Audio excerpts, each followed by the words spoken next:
Hello everyone and welcome to Flexible Combined Honours. I'm the Director of Flexible Combined Honours, Professor Marion Gibson, and this is the first of 3 short videos which tell you more about FCH and show you more sources of information that you can look at too. There's a PowerPoint to accompany this, and if I were you I would open the PowerPoint alongside this video so that I can talk you through the PowerPoint slide by slide and you can find out where to find more information. So if you look at the first slide, there's an introduction to the FCH team. There's me at the top. You can see all of our photographs here so that you can recognise us when you meet us around campus or you meet us online, which a lot of you will do. You can also see there are 2 deputy directors, one for the Streatham and St Luke's campus. That's Dr Damien Gaucher, who's pictured here at the top. He's a lecturer in modern languages, and Dr Jeremy Duval, who's a lecturer in history at the Penryn campus, and he's the deputy director there. So that's the FCH team, but there is also a big administrative team that underpins the FCH programme at both campuses. And you can find that team, if you look at the next slide, in these buildings. They're both named after Peters, so they're easy to remember and they're both easy to find. The one that looks like a big flying saucer which has landed on the top of the hill at Streatham is the Peter Chalk building, and that houses the Peter Chalk Info Point or Hub, where the administrative team that supports FCH is based.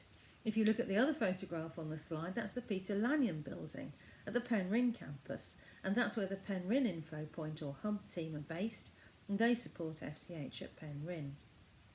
Please look at the next slide for more details of how to contact these hub teams.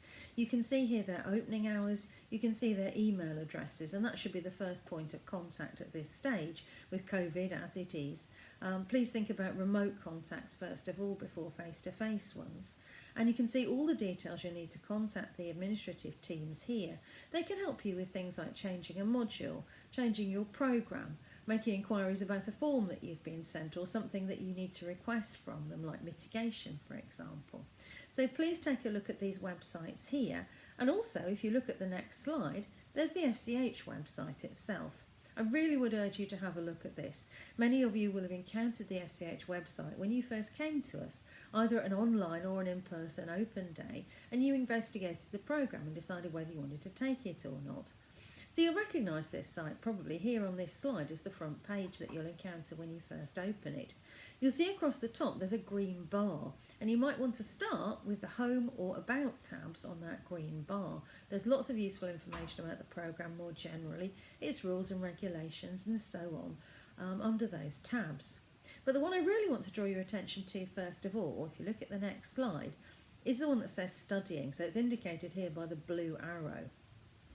If you click on Studying here, you'll get offered the option of looking at modules for current students, and you'll do that by selecting the campus on the right hand side. So Studying, select your campus and select current students.